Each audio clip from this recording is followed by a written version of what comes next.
a física. Continuamos con los conceptos de física. De hecho, son conceptos que vimos en sistema cardiovascular. Y si no los han entendido, por tercera ocasión les pido que entiendan que las cosas se mueven de más a menos. El flujo de aire va a ser de mayor a menor presión, igual que en el sistema cardiovascular. Y el otro concepto es que la presión va a depender de lo que hay respecto de la capacidad que tienen. ¿Por qué la presión aumenta? ¿Por qué disminuye? Por las variaciones en los espacios. Ya hay una ley de la física muy sencilla, Adolfo, la ley de los gases, una ley de los gases que vamos a aplicar aquí. La presión y el volumen son inversos. Presión y volumen son inversos. Entonces, la estructura va a estar al servicio de la función. Ese es un concepto fundamental en todas las ciencias básicas. La estructura está al servicio de la función. ¿Por qué tiene ese diseño? Pues porque está diseñado para cumplir cierta función. El pulmón, la estructura, la forma como está diseñada tiene que ver con la función. Y el pulmón tiene varias funciones generales. Voy a hablar después de esas. Por ahora veamos en primer lugar el concepto fundamental que es la ventilación. Dale, por favor. Ventilación pulmonar. La ventilación es para el sistema respiratorio lo que el gasto cardíaco es para el sistema cardiovascular.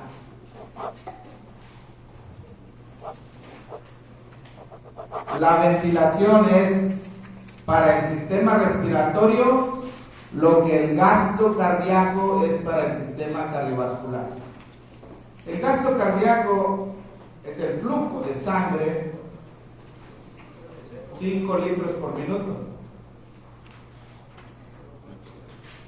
Salen del ventrículo izquierdo o del ventrículo derecho también, se distribuyen en todo el cuerpo, 5 litros por minuto.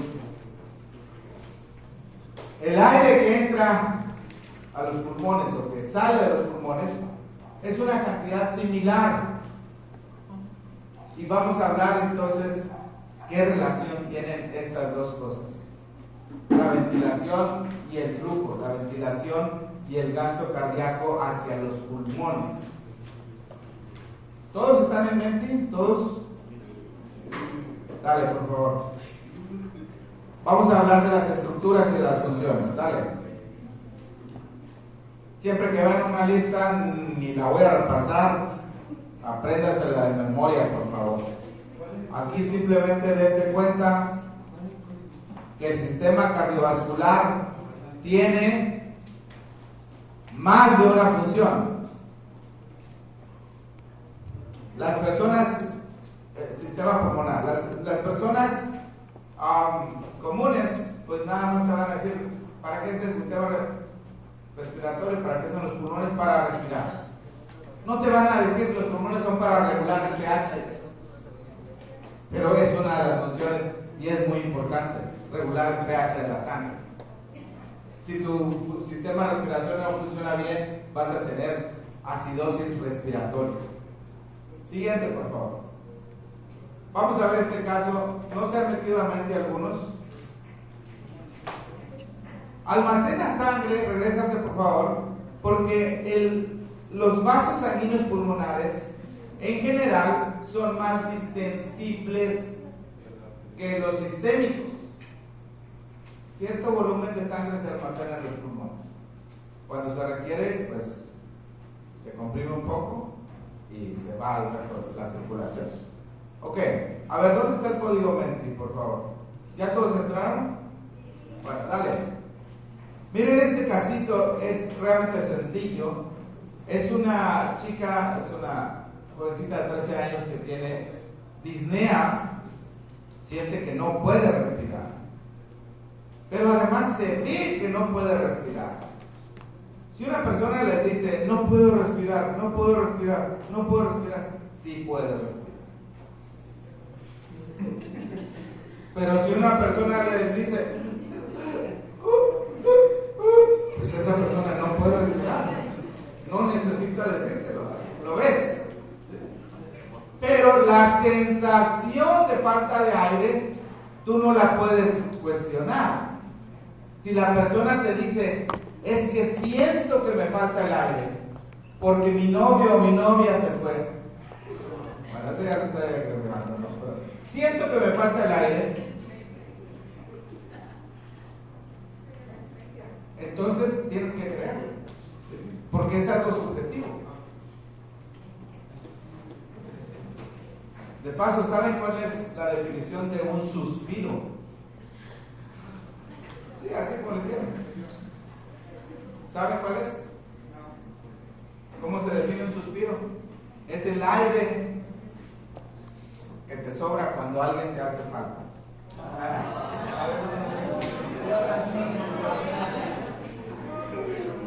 El aire que te sobra cuando alguien te hace falta. Bueno, esta niña tiene asma. Ya, su diagnóstico está conocido. Ha padecido desde los 3 años, 10 años con su problema, imagínense. Su presión para esa edad está bien, su pulso pues un poco elevado, pero es claro que tiene dificultad para respirar porque se nota el esfuerzo que está haciendo. Las costillas se le notan marcadamente.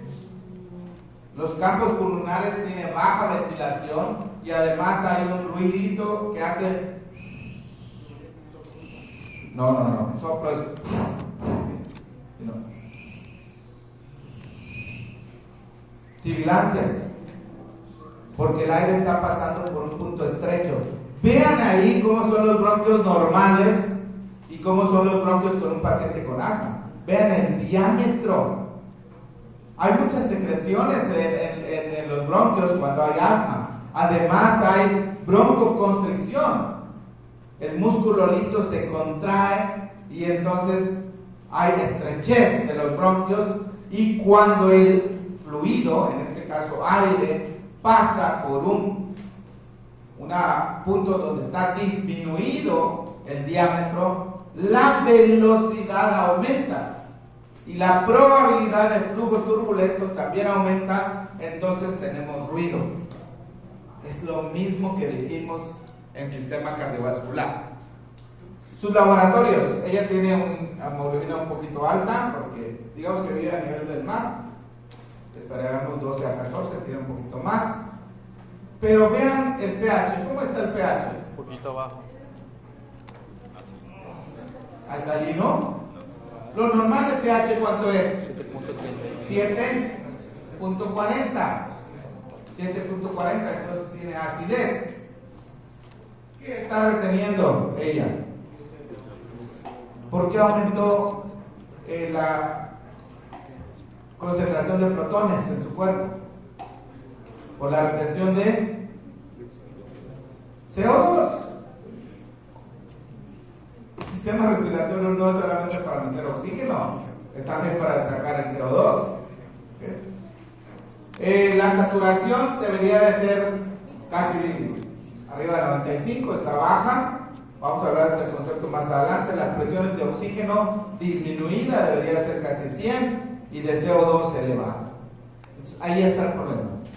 ¿Qué harían ustedes para resolverle la situación a esta niña? Un broncodilatador.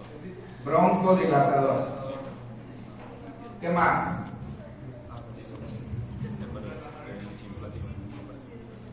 Es un proceso inflamatorio, el asma. Es una enfermedad donde hay muchos mediadores de inflamación. Antihistamínicos quizás son los que menos. Antiinflamatorios. Esteroides. Darlos.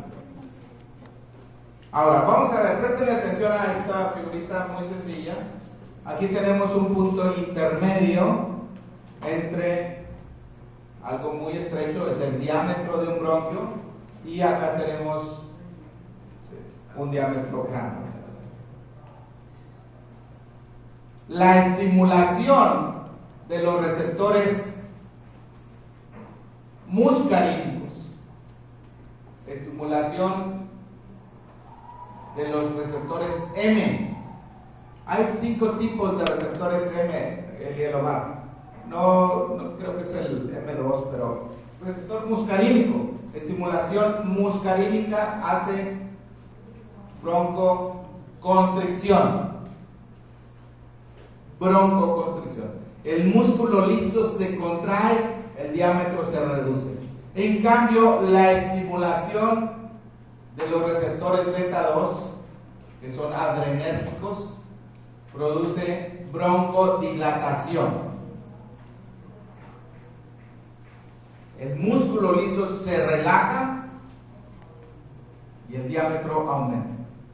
Esta es la base para el tratamiento. Y eso ustedes, como les he dicho en más de una ocasión, ya son médicos de formación y pueden saber un tratamiento correcto a un paciente. Claro, lo primero que hay que tener es el diagnóstico. Si tu diagnóstico está errado, pues va a cerrar, ¿no? Entonces, ¿de qué otra manera podemos producir la broncodilatación y la broncoconstricción? ¿Cómo puedo yo de un bronquio que está pequeño, su diámetro, llevarlo a un diámetro normal? ¿Con fármacos? Sí, con fármacos, pero ¿qué tipo de fármacos? Salbutamol.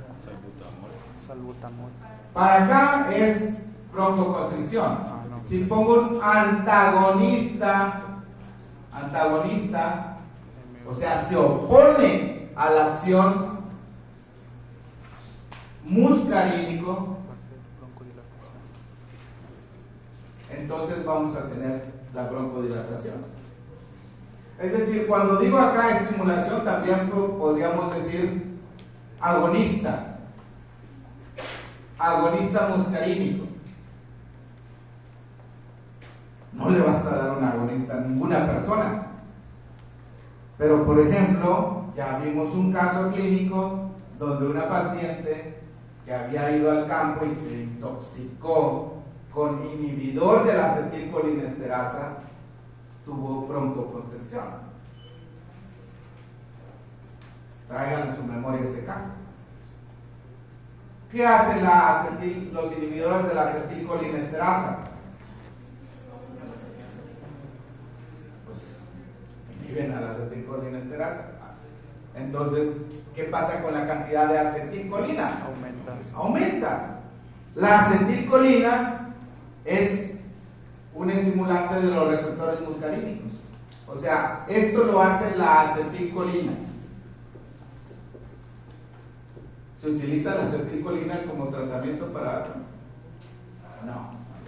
Hay pruebas que se utilizan en derivados de la acetilcolina para ver si hay broncoconstricción, pero no, la acetilcolina no es para tratamiento, ni siquiera a un paciente con miastenia gravis. A un paciente con miastenia gravis le das inhibidor de la acetilcolinesterasa para aumentar la cantidad de acetilcolina. Entonces, un antagonista muscarínico, alguien que bloquea el receptor muscarínico, sería la atropina. Este sí es un fármaco, atropina. Y los derivados de ella, atropina y derivados. Realmente la atropina para el manejo de asma no se usa, son derivados de la atropina. La otra manera de ir desde broncoconstricción hasta una normal, ¿qué sería? Agonista beta 2. Agonista beta 2. ¿Cuál es un agonista beta 2? Un ejemplo de un agonista beta 2, el salbutamol. La adrenalina, el salbutamol son agonistas. Salbutamol. La adrenalina salva vidas, ¿eh? Una persona que está con un estado de shock anafiláctico. Hay muchísimas cosas. Hay que ponerle adrenalina. Entonces, veamos la siguiente figura, por favor, la siguiente diapo. Ni modo que no me respondan aquí. No que estaban metidos. Tienen que volver a entrar. 35, son 50 ustedes. Vamos. Pero déjame borrar aquí a ver. No, pues, o sea, quiero ver qué tanto retuvieron de esto. Pues, un ejemplo tan sencillo. Dale, vamos con la pregunta.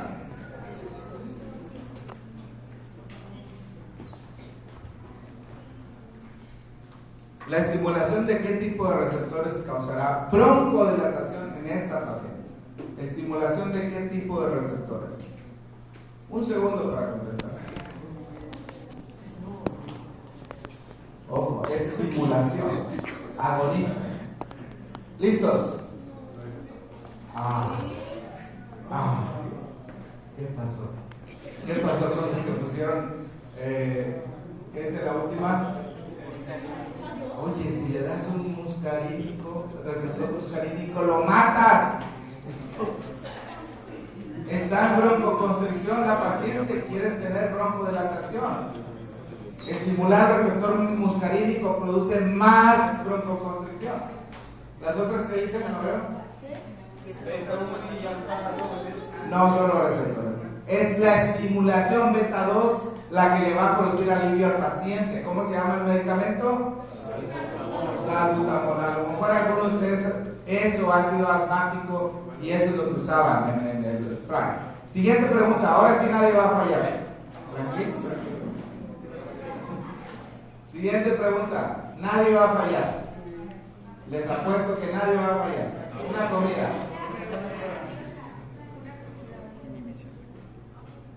La inhibición. ¿De cuál tipo de receptor causa broncodilatación?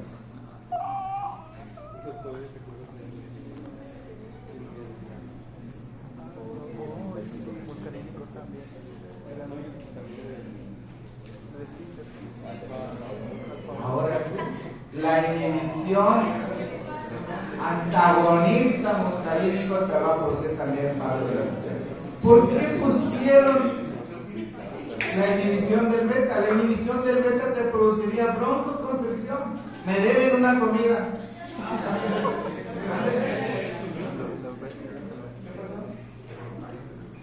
Pues nada más se acuerdan que pusieron empieza para un lado es beta 2 y para el otro lado es muscarínico. Ya, listo, con eso necesito. Estimulación beta 2, broncodilatación. Estimulación muscarínica, broncoconstricción. Lo demás lo deduces a partir de esto. No se tienen que saber todas las opciones. Siguiente. A ver, aquí tenemos. Uy, no alcanzo a leer.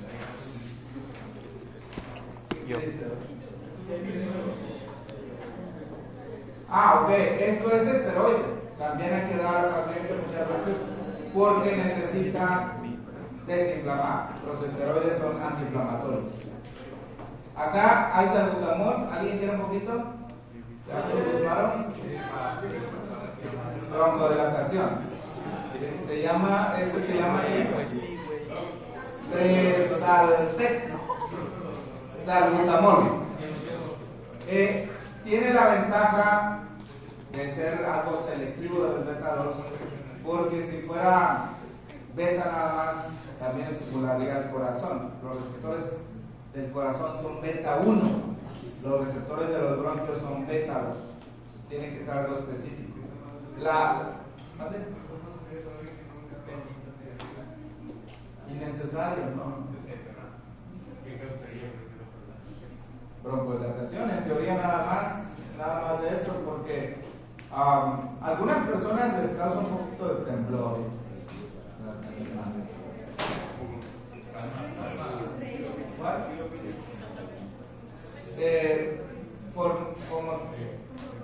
formoterol.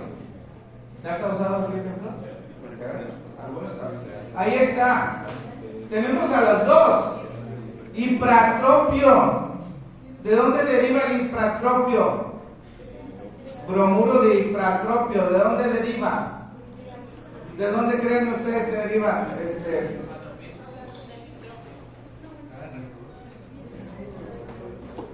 Hipratropio, ¿dónde creen que deriva? Es un antagonista muscarínico. ¿De dónde derivaría? Así, de la atropina. Dije la atropina y sus derivados. Hipratropio, ¿no se parece a atropina? Sí, entonces, hipratropio. Ya le pueden poner a su hijo hipratropio. Y el salbutamol. O sea, esta fórmula tiene los dos. El antagonista muscarínico, que es el hipratropio, y el salbutamol, que es agonista. Me deben varias clases de farmacología ya. Todas gratuitas. La siguiente. Siguiente, vamos. Sí, el mismo. Sí, dale. Ok, segundo caso. Segundo caso. Aquí tenemos un paciente que tiene dolor en el hemitórax derecho, que aumenta en la inspiración profunda y en el decúbito. Tiene disnea. ¿Qué es disnea? No es dificultad respiratoria disnea. Disnea es un síntoma, no un signo. Tú no puedes ver la disnea del paciente. Tú puedes ver la dificultad respiratoria, el esfuerzo que hace. Pero disnea es solamente la sensación de falta de aire. Si el paciente te dice, siento que me falta el aire, tienes que creerlo. Si te dice, no puedo respirar, y tú estás viendo que está respirando bien, pues ahí no le puedes creer. Entonces, este paciente fuma, malísimo hábito, su presión está baja, está consciente, tiene palidez cutánea, tiene fases de dolor en la inspiración profunda. ¿Qué estará pasando con este paciente? Un dolor en el tórax te asusta. El otro día me llamó una persona a las 4 de la mañana, es que tengo un dolor, no puedo respirar. Vaya a hospital. Tiene tromboembolismo pulmonar. Está muerto. Al inspirar, si te duele, puede ser la pleura, puede ser un neumotórax, o sea, una pleuritis, un neumotórax. Y en este caso el paciente tenía dolor a la inspiración profunda. ¿Qué tal si esa persona que me llamó tenía un tromboembolismo? El angiotac de este paciente demostró tromboembolismo. ¿Qué es un tromboembolismo? La fibrina es la plasmina. Un trombo. ¿Qué es el trombo? ¿Qué es el trombo? Un coágulo. Ya vimos sangre. ¿Y embolismo? ¿Se desprende y luego? Va a otro lugar. Puede ser ascender, ¿verdad? Se desprendió de las extremidades inferiores. Si están mucho tiempo en el avión, por ejemplo, sin levantarte, entonces 7, 8, 9, 10 horas, de pronto un coágulo se forma, se desprende, va al pulmón, se puede morir la persona. Vean ahí cómo tenemos representado la circulación pulmonar.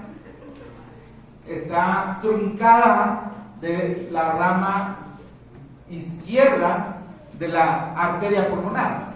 ¿De dónde surge la arteria pulmonar? ¿De qué cavidad? De ventrículo derecho. Ventrículo derecho. Y se divide en rama derecha y rama izquierda de la arteria pulmonar. Aquí está ocluida totalmente la rama izquierda. Entonces, ese pulmón, ese lado del pulmón, está recibiendo aire, pero no intercambia. De nada sirve el aire que está llegando ahí. Es un espacio muerto. Y ahora les voy a explicar qué significa muerto, espacio muerto. Siguiente, por favor. Bueno, a ver, regresa otra caso.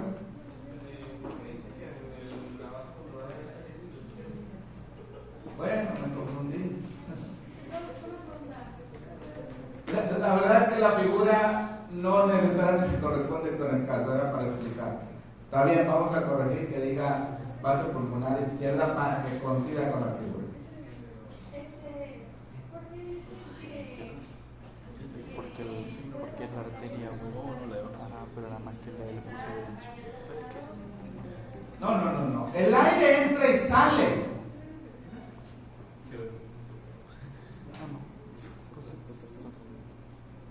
El aire entra y sale. Pero no se intercambia con la sangre.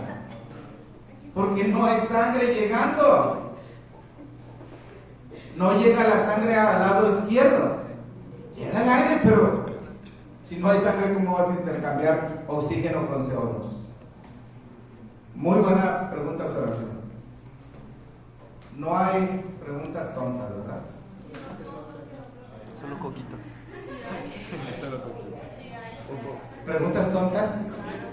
A ver, ¿cómo cuál?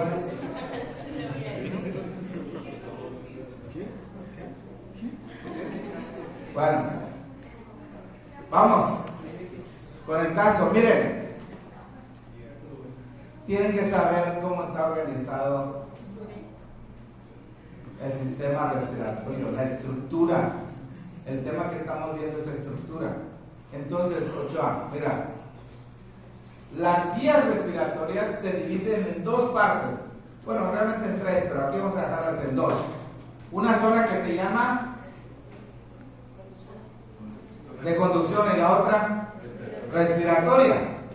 La zona de conducción no intercambia gases entre los bronquios y la sangre. No hay. Entre la vía respiratoria y la sangre no hay intercambio. Es solamente para llevar el aire a lo más profundo del tórax, de los pulmones. Zona de conducción.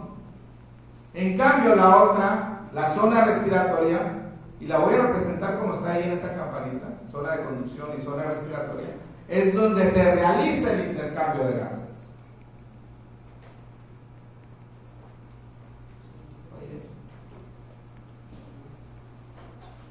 ¿Por qué razón tenemos estas dos zonas? ¿Qué es lo que hace que sí haya intercambio y qué es lo que y por qué en la otra zona no? La presencia de alveolos. El árbol respiratorio, pues es como un árbol, solamente que las ramas están para abajo, el tronco arriba y las ramas abajo. Y se va dividiendo de dos en dos. La tráquea, bronquio principal derecho y bronquio principal izquierdo. ¿Cuál de ellos es más vertical? ¿El derecho o el izquierdo? El derecho. Si se da un cacahuate que se vaya a la vía respiratoria, lo más probable es que se vaya a ir al lado derecho. Muy bien. Entonces, tenemos los bronquios primarios, los bronquios secundarios, terciarios, cuaternarios. Hasta 16 veces se divide. Y al final, en esa zona, tenemos los bronquiolos terminales. Ojo, terminal no es porque es el último en la división, sino porque es el último de esa zona. En la división número 16, perdón, no en la 17, en la 16 termina la zona respiratoria, la zona de conducción. Y en la 17 comienza la zona respiratoria. ¿Qué ventaja, Adolfo, da dividir tantas veces? ¿Por qué no un solo tubo ya listo? ¿Qué ventaja tiene dividirse tantas veces? Filtrar, bueno, está bien. Más capacidad de filtrar, pero no es lo principal.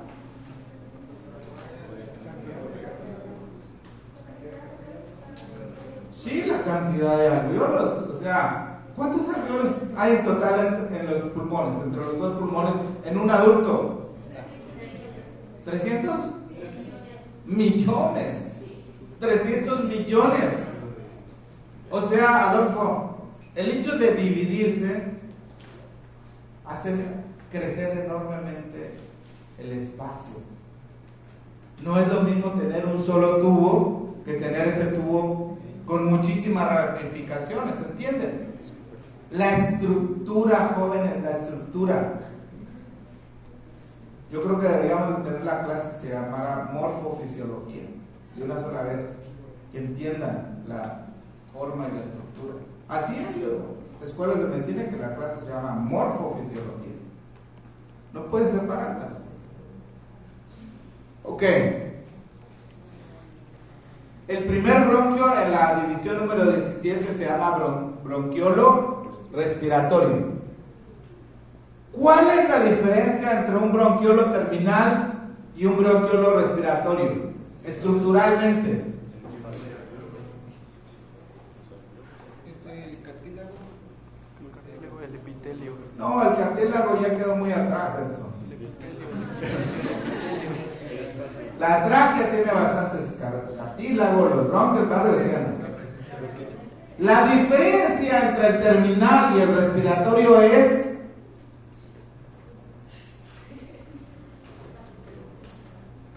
Rosita, muy bien. La presencia de alveolos, ahí se ve en la figura. Jóvenes estudiantes de medicina, médicos del futuro, observación. Es una de las habilidades más importantes que tienen que desarrollar. Casi no se ve, pero ahí están. Los alveolos son evaginaciones, son pelotitas, son burbujas que salen de la pared de los alveolos, de los bronquios. Bronquiolo terminal no tiene alveolos, bronquiolo respiratorio sí tiene. Y entonces el volumen de la zona respiratoria aumenta muchísimo. ¿Cuánto es el volumen en la zona de conducción? A ver. Vamos a ver si hay más información ahí. ¿Cuánto es el volumen? Bueno, perdón. Alveolos, evaginaciones en forma de bolsa, 300 millones, diámetro pequeño. Pared de los alveolos. ¿Cómo es la pared? Extremadamente delgada. Es lo que permite el intercambio, porque los vasos sanguíneos, los capilares pulmonares, forman como una capa de sangre alrededor de los alveolos. Ahí se ve en color azul una ramita de la arteria pulmonar. ¿Qué tipo de sangre lleva la arteria pulmonar? ¿Oxigenada o desoxigenada? Desoxigenada. Por eso está en azul, desoxigenada. Cuando pasa por los alveolos, la sangre se oxigena y entonces ahora se ve rojo. Siguiente. Pregunta. Vamos. 3 de 12. Imagínate. Jóvenes, deberían tener toda la energía del mundo. ¿A qué hora se levantaron hoy? A las 3 veces que les hablaron. Yo me levanté a las 5 a caminar. Caminen para que tengan energía. Vamos. Break. No, que break. Para 5 minutos de break, no. Dale. ¿Cuál de las siguientes no forma parte de la zona respiratoria? ¿Cuál de los siguientes?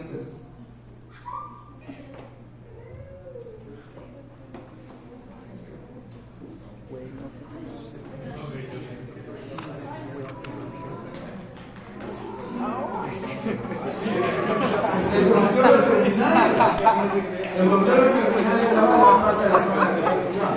No tiene alveolos. Coquito, dame un beso, dame un beso, prende. 4 de 12, ahora sí, miren.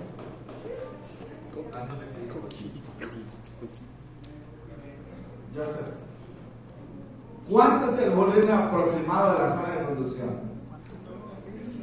A que la adivinen, porque si no han visto ningún video, no han leído nada, pues adivinenla.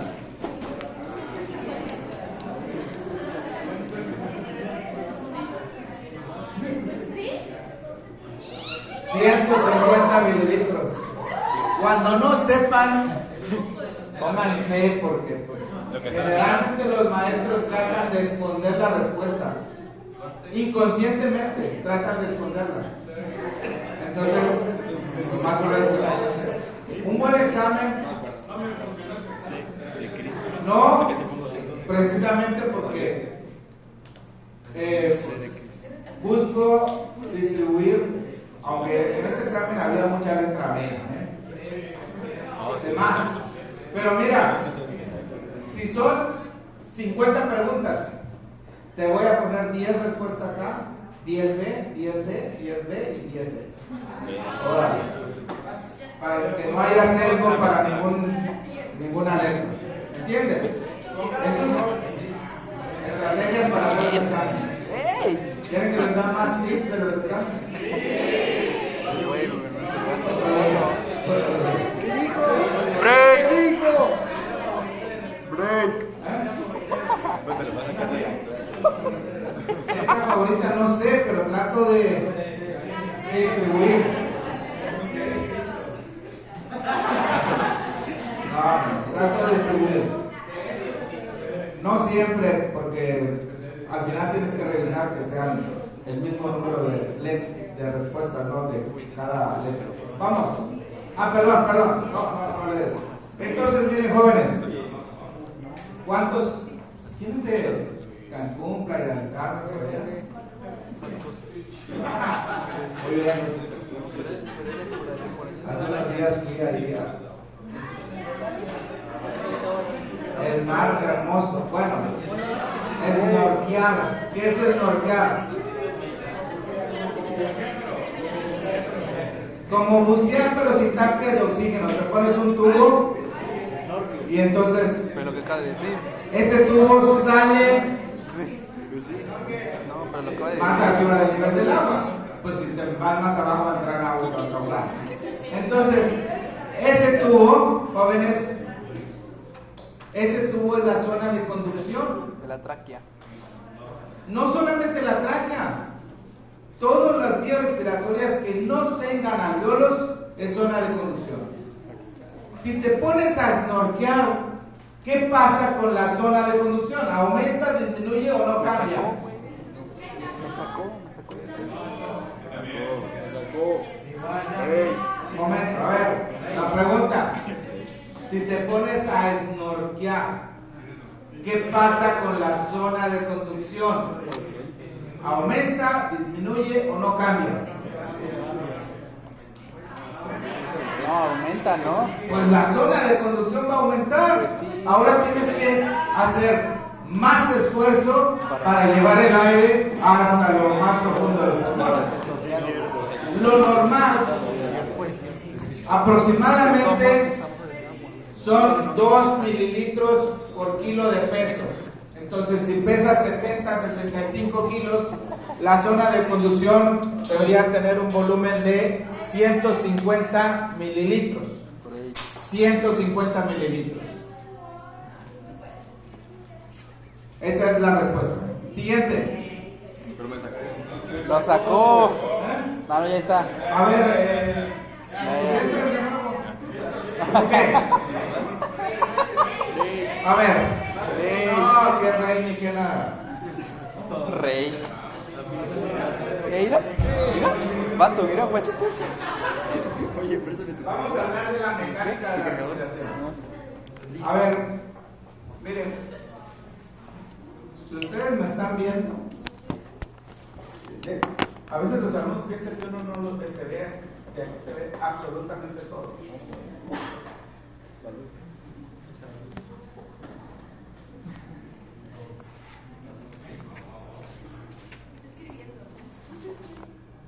Ok, es que en este momento es importante que vean. Tenemos aquí un recipiente que tiene dos globos. Los globos están conectados, debería de ser un solo tubo. ¿Por qué tenemos dos? Porque son dos globos. No, pero la tráquea es solamente una. Bueno, ahí están los pulmones, los globos son los pulmones. El recipiente es el tórax, aunque podría expandirse, pero este no se va a expandir. Díganme, ¿cómo inflarían ustedes estos pulmones, estos globos? Una forma, digan. Soplándole. Soplando. Ojalá si fueran los exámenes.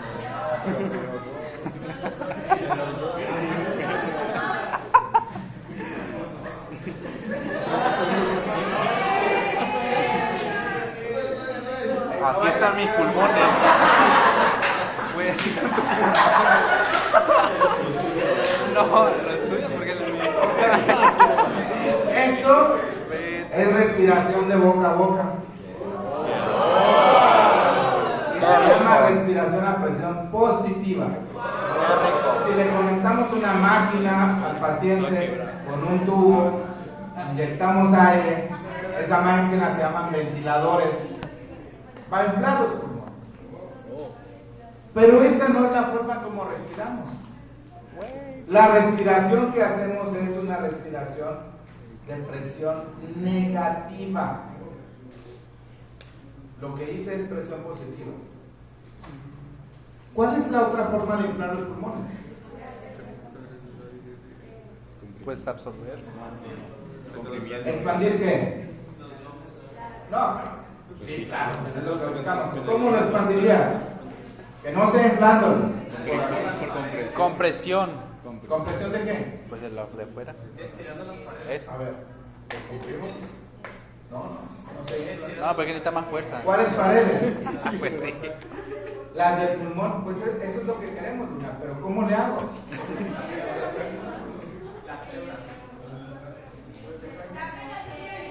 A ver.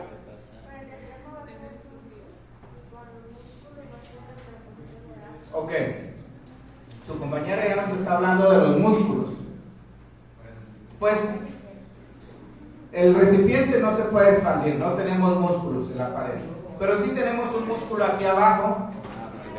Este es la membrana de un globo. La membrana verde es el diafragma.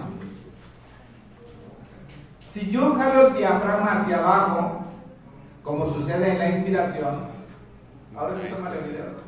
A ver, ¿qué va a pasar con los pulmones? Se van a desinflar. Veo borroso. ¿Por qué se inflan los pulmones cuando jalo el diafragma hacia abajo? Por la presión. ¿Cuál presión? La que hay dentro de él. ¿Cuál presión? Sí, tiene que ver con la presión. Pues la que ¿Pero hay cuál dentro, presión? güey, la que hay dentro de la pleura, ¿no? ¿Dónde? Rato de ejercicio. Presión negativa, ¿dónde? No, güey. Ley de Boyle, jóvenes. No, güey. Ley de Boyle. Es por la presión negativa. La presión negativa alrededor del pulmón, afuera del globo. Aunque también hay cambios adentro, ahora vamos a recordar lo que les enseñaron en el kinder, Sí. que Sí. la presión y el volumen están inversamente relacionados. Volumen por presión es una constante. ¿Sí o no? Sí. Si la temperatura no cambia, el producto del volumen por la presión es constante. ¿Nunca pensaron que les iba a servir en medicina? Eso no sirve en medicina, yo quiero ser médico, pues tienen que saber eso. Volumen es 1 sobre P. Si la P la paso para acá, aquí está multiplicando. ¿Cómo pasa? Dividiendo. ¿Sí? El volumen y la presión son inversos. También puedo ponerlo, presión es 1 sobre B. Nos vamos a quedar con esta última. Si el volumen cambia, la presión cambia. Cuando hablamos de las leyes de los gases, esto sucede. ¿O no, Joseph? Sí. Apóyame, por favor.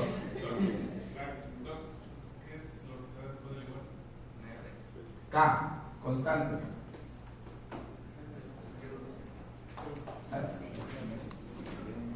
Entonces, volumen y presión son inversamente relacionados. Ya se los dije en cambio. Si aumentas el volumen, ¿qué pasa con la presión? Disminuye. Cuando hay vasodilatación, ¿qué pasa con la presión? Disminuye. Es exactamente lo mismo. Por eso es una repetidera lo de fisiología, pero si no agarran las cosas del inicio, no van a entender lo demás. Si lo agarran bien, lo demás va a ser aburrido. Entonces, cuando cambia el volumen, la presión se reduce. Ahora, ¿qué tipo de presiones estamos hablando? Positivas y negativas. ¿Cuál es el punto? Se movieron. ¿Cuál es el punto cero?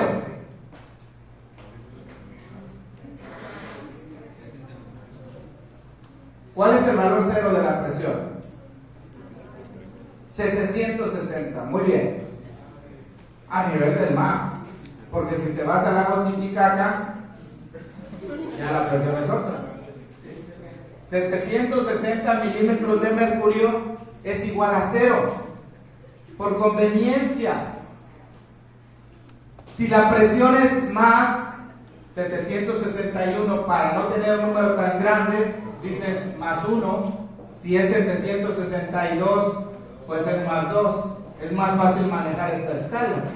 Y si dices 759, es igual a menos 1. 758, pues menos 2, y sucesivamente. Presiones negativas son presiones subatmosféricas. Presión negativa es una presión menor que la presión atmosférica.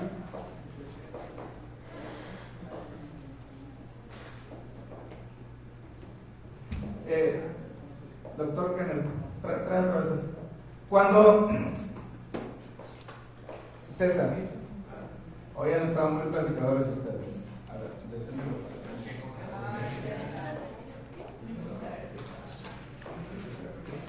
Cuando jalo el diafragma, ¿qué pasa con el espacio alrededor de los globos? ¿Aumenta o disminuye o no cambia?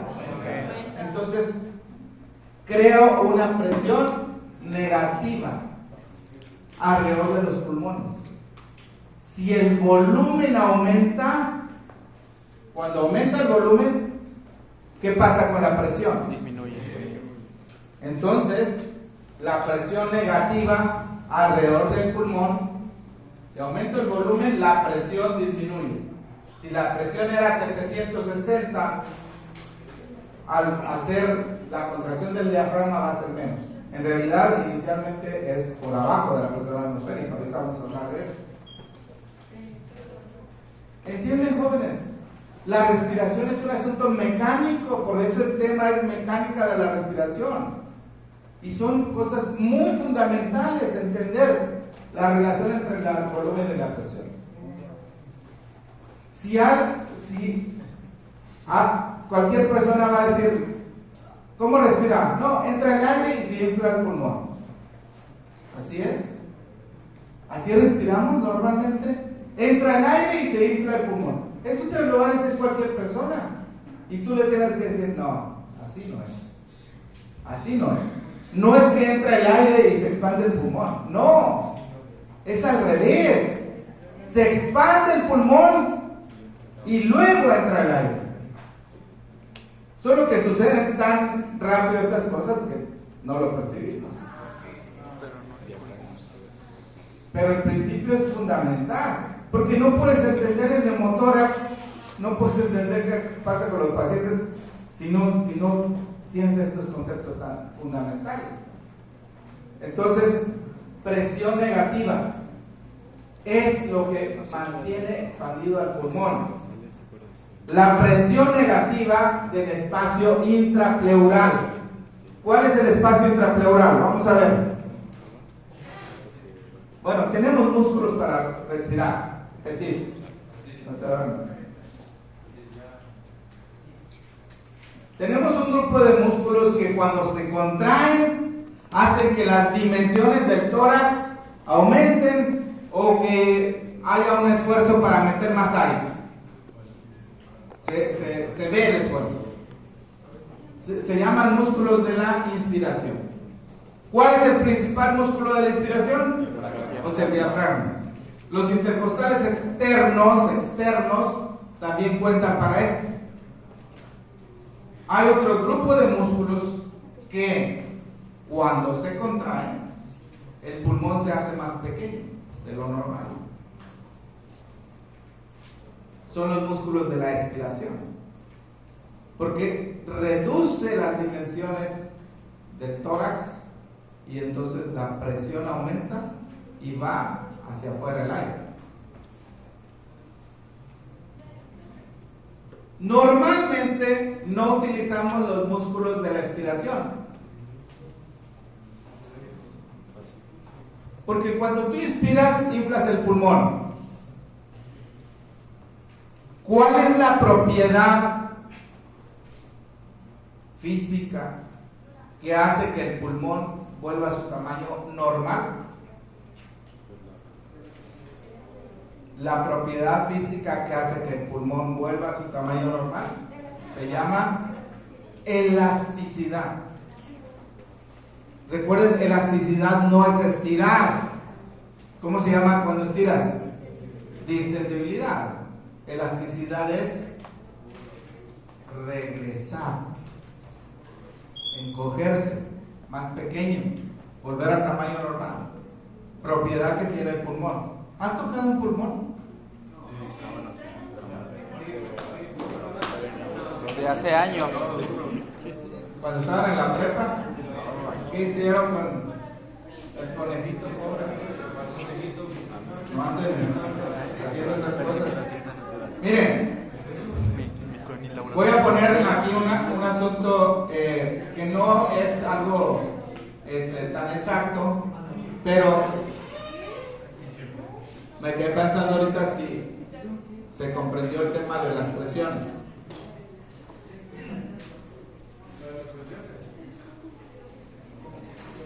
Cuando la presión dentro del pulmón disminuye, normalmente está en 760, vamos a ponerla en 758. ¿Afuera cuánto es? Estamos hablando de que están aquí en Acapulco, Cancún, Los Cabos, a nivel del mar. ¿Qué va a pasar con el aire? ¿Va a entrar o va a salir?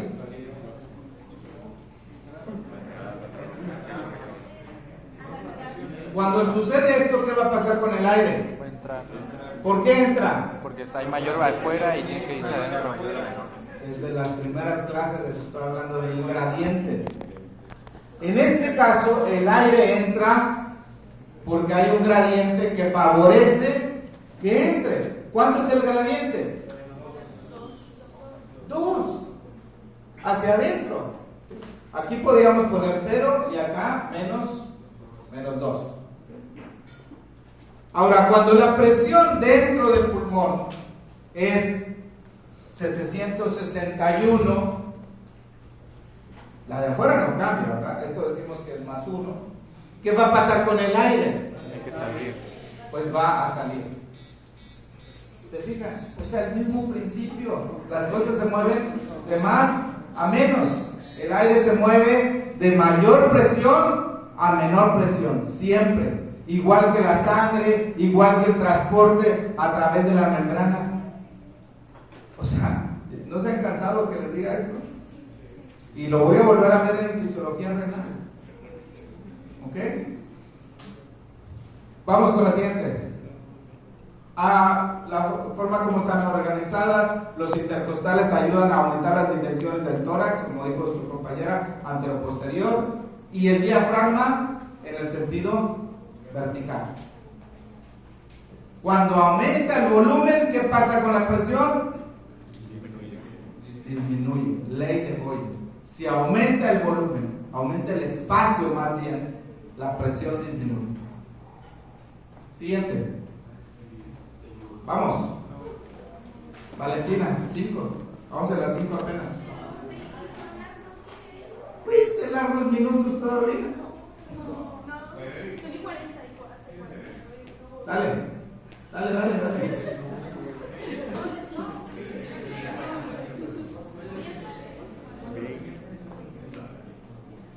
Julio César Peraza. ¿No has firmado? ¿Dónde? ¿Por quién firmaste o qué? A ver, 2 segundos. Músculo de la respiración. Expiración activa, normalmente es pasiva. Entonces, en este caso, la respuesta es intercostal interno. Interno reduce las dimensiones del tórax. ¿Qué pasa? Oye, la gorrita es para toda la clase fuera, en todas las clases, no solamente en física. Siguiente, vamos. Ley de Boyle, ya se las dije. Vamos. La forma como actúan los intercostales, elevando las costillas, aumenta las dimensiones del tórax, los externos, y los otros hacen lo contrario, reducen las dimensiones. Ahí está, el origen e inserción de los externos permite levantar, digamos, las costillas, y el otro es deprimir las costillas. Fíjense que los músculos intercostales, cada línea es una costilla. Cuando se contrae el músculo intercostal, pareciera que las costillas se hunden, o sea, más bien el espacio entre las costillas, entonces se notan más. Si ustedes ven marcado, eso se llama tiraje intercostal, especialmente en un niño, saben que tiene una dificultad respiratoria importante, ¿no? El uso de los músculos intercostales en forma muy notoria. Siguiente, 6. Valentina. La mitad, imagino. Y vamos a terminar, te lo prometo. La contracción de todos los siguientes aumenta las dimensiones del tórax, excepto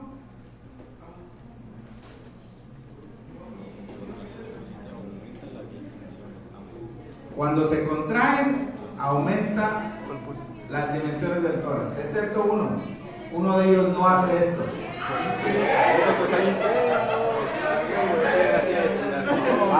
O sea, en otras palabras, les estaba preguntando, todos los siguientes son, a ver, jóvenes. Jóvenes. En otras palabras, les estaba preguntando, la contracción de todos estos causa inspiración, excepto, ¿cuál no es de inspiración? Intercostal interno. Siguiente. Presión negativa, ya se los dije, vamos. Ok, ahí está lo que mostramos. La presión alrededor del pulmón se puede reducir, y entre más negativa sea la presión alrededor del pulmón, más inflado va a estar el pulmón. Entre más negativa sea la presión alrededor del pulmón, afuera del pulmón, más inflado va a estar el pulmón. Es como que esa presión negativa tracciona el pulmón, lo expande, así como lo mostré cuando jalé el diafragma.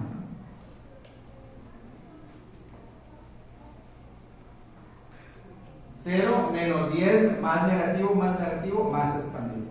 Siguiente. 7. Imagínate, yo desayuné desde las 6 de la mañana, no voy a desayunar. Hay que decirle a mami que cocine. presiones es la que mantiene expandido el pulmón? Importantísimo.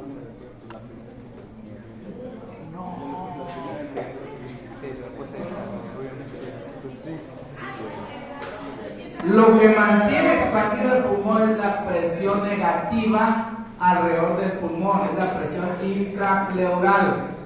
Siguiente. Miren, a ver,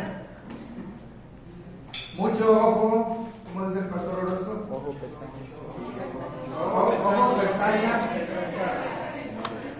Bueno, eso que dice el pastor aplica perfectamente. Fue el mejor aquí. orador que trajo. Pero debería traer al pastor Luis Orozco aquí, que le dé la clase de físico. Bueno, a ver, Giovanna. Miren, si ustedes no entienden qué es el espacio intrapleural y por qué los espacios intrapleurales están separados, les va a costar entender lo demás. ¿De qué color está el espacio intrapleural aquí? Azulito. ¿De qué azul? ¿De qué tono de azul? Celeste. Azul celeste.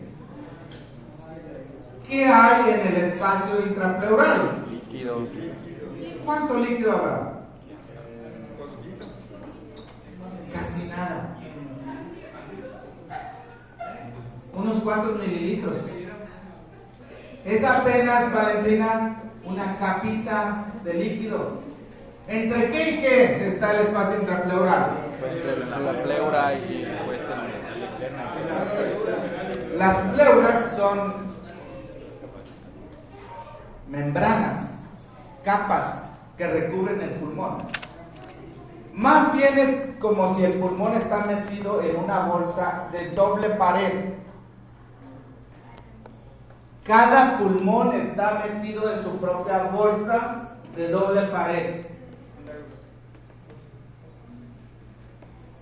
La pared que está más pegada al pulmón se llama pleura visceral. La que está más pegada al tórax, pleura pareja. Y el espacio intrapleural. Entonces, Laura, aquí está una bolsa. El pulmón se metió por el hilio pulmonar. Pero ese espacio intrapleural no tiene nada que ver, Texna, con el otro espacio intrapleural. Están totalmente separados. No hay ninguna comunicación. Si la presión intrapleural cambia en un lado, puede no cambiar en el otro porque no hay comunicación entre ellos. Entonces vean, ¿por qué se crea una presión negativa? Por la inspiración. Ya se los dije cuando hablamos de microcirculación. ¿Se acuerdan de la lata de sardina? Una lata de alimento, ¿cómo es la presión dentro de la lata antes de abrirla? Negativa. ¿Por qué tienes una presión negativa dentro de la lata? Se extrae el aire, se crea un vacío o un semivacío. Aquí los vasos linfáticos, ¿ven ustedes vasos linfáticos ahí? ¿Qué color son? No hay. Es lo que acabo de decir. Pues no me la repites, no me escuchas. Ay, entonces, hay mucho vaso linfático succionando el líquido y entonces crea una presión negativa. Pero también, si tú tratas de separar las dos pleuras, la pleura visceral es traccionada por los pulmones hacia adentro y la pleura parietal por el tórax hacia afuera. Tratas de aumentar el espacio. ¿Qué dice la ley de Boyle? ¿Qué va a pasar cuando aumentas el espacio? ¿La presión? Esas son las dos razones por las que se crea la presión negativa. Dale, por favor. Ahí están los cambios durante el ciclo respiratorio para que vean cómo, entonces, en inspiración, ¿qué pasa con la presión intrapleural? Al inicio de la inspiración, ¿cómo está la presión intrapleural? Negativa. ¿Cuánto? -5. Al final, todavía más negativa. Recuerden que entre más negativo, más expandido está el pulmón.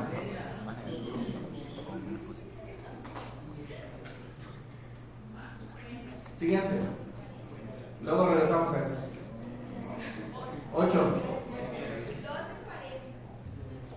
10 minutos te puedo hacer 20 preguntas. Ya no quiero break. Dale. La contracción de cuáles músculos reduce la presión intrapleural, o sea, la hace más negativa.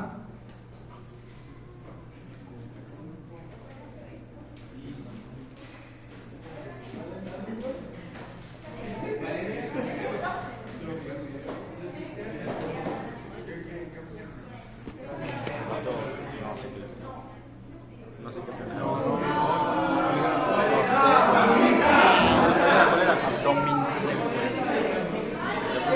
Yo qué sé, güey. Está rara. La respuesta correcta es diafragma. Sí. Es diafragma. Pero ya, anyway. Si se contrae el diafragma, aumenta el espacio y la presión alrededor del pulmón se hace más negativa. Entonces recuerden, lo primero es cambiar el espacio, después la presión se reduce y después entra el aire. Por eso se llama respiración a presión negativa. ¿Mande? Ya, lo correcto es diafragma. La mayoría lo aceptó. Los intercostales externos también es una respuesta válida. Sí. Es que esa raíz se cortaba ya medio dormido. Siguiente, vamos a completar las 12. Miren, los cambios durante el ciclo respiratorio. ¿En qué parte del ciclo respiratorio tenemos la más baja presión intrapleural? La inspiración. ¿Al inicio de la inspiración, a mitad de la inspiración o al final de la inspiración? Al final de la Al inspiración. final, que ese es el inicio De la de la expiración. Ojo, realmente hay una presión más importante que la intrapleural Miras el loop. y se llama la presión transpulmonar Al inicio del o transmural. del loop. Es un tipo de presión transmural. Lo importante es va a ser la diferencia entre la intrapleural y la alveolar. Ojo, una cosa es la presión en el espacio entre las dos pleuras y otra es la presión dentro del alveolo. Al final de la inspiración, si se fijan ustedes, la diferencia entre estas dos presiones, este punto y este punto, es la más grande. Estás expandido y en ese momento las fuerzas elásticas están listas para regresar el pulmón a su posición normal. Entre más grande sea la diferencia, más fuerza de retroceso elástico vas a tener. Siguiente. Caso clínico. Tenemos a esta persona con una herida en el hemitórax derecho o izquierdo. Derecho. ¿Qué pasó con su pulmón? Se comprimió. Se colapsó. Y el espacio alrededor del pulmón, ¿qué pasó con la presión? Aumentó. Pues aumentó con Se el. neutralizó. Es decir, normalmente la presión alrededor del pulmón es 0, negativa o positiva. La presión alrededor del pulmón, en el espacio intrapleural, 0, negativa o positiva. ¿Cómo es la presión intrapleural? Negativa. Negativa. Eso es lo que mantiene expandido el pulmón. A ver, Edson, vente. Vamos a poner a eso como el caso clínico aquí. Grande Edson. Yo voy a ser el delincuente, lo vamos.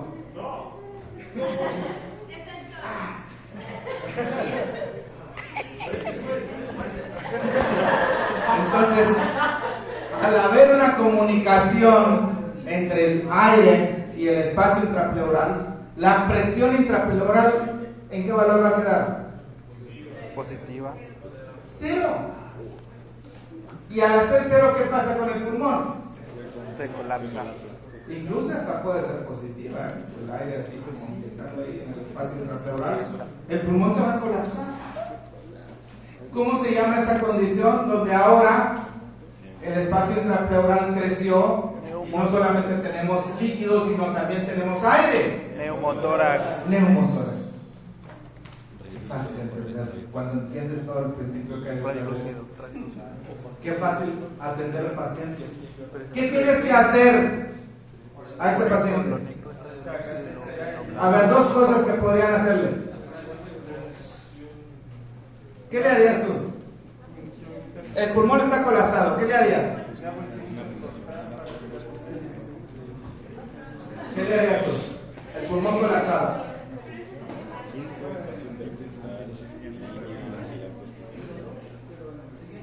Hay que expandir el pulmón. ¿Cómo le haría para expandirlo? ¿Punción lumbar? No. Una sonda, le meten una sonda. Pleural. Ok. No hay problema por el término. Pero díganme, ¿qué harían? Ese paciente está ahí y no puede respirar porque uno de sus pulmones no está funcionando, tiene dificultad. Está casi inconsciente.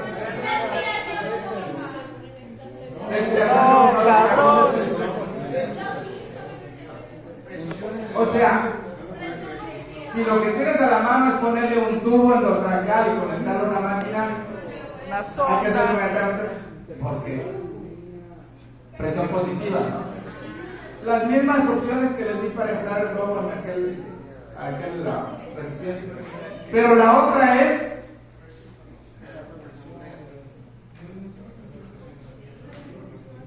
funcional, le haces otro. A ver, pues no faltó con una, te hago otra idea. Pues para ¿Qué le van a hacer?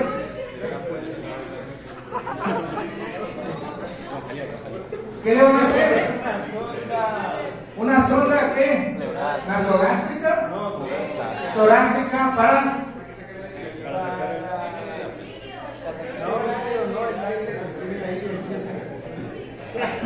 hay que sacarle el aire.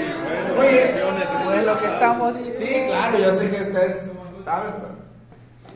¿Lo vieron en primeros auxilios? No, en Merino. No lo hagan quedar mal. Lo que estamos diciendo. Hay que poner, se llama sello. Entonces succionan el aire para crear nuevamente la presión negativa y el pulmón Expande. así bonito. Siguiente pregunta. Faltan 2 minutos. Miren, perdón, ahí está cómo está el hemotórax, colapso, y entonces hay que expandirlo. Siguiente. Las siguientes 3 preguntas, una seguida. 1:45, laboratorio, al que llega el cable, doble falta. La pérdida de la presión negativa causa.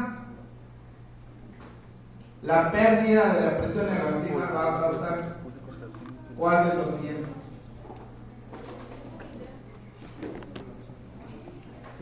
Pérdida de la presión negativa. O sea, se hace 0. Alexis, estamos en la clase. Entonces, lo que va a causar es colapso. Estamos hablando de un neumotórax. Siguiente. El pulmón es distensible, se estira, pero también es elástico. Falta 1 minuto. Siguiente. La elasticidad tiene que ver con las fibras. Regrésate, por favor, con las fibras de elastina y de colágeno. Y por la tensión superficial. La tensión superficial es un tema muy importante en fisiología respiratoria. Y 3, 2, 1. No cambia aquí. A ver, dale la siguiente diapo. Cuando llegue a 50 aquí nos vamos. Ya. Pero hay que terminar el Así que lo vemos Menti. en la tarde. Mañana voy a ver un tema. No voy a terminar sino voy a ver un nuevo tema. Así que los que no tengan laboratorio hoy, pues tendrán que. Termine las preguntas. No, pero Mira el Menti. tenemos clase.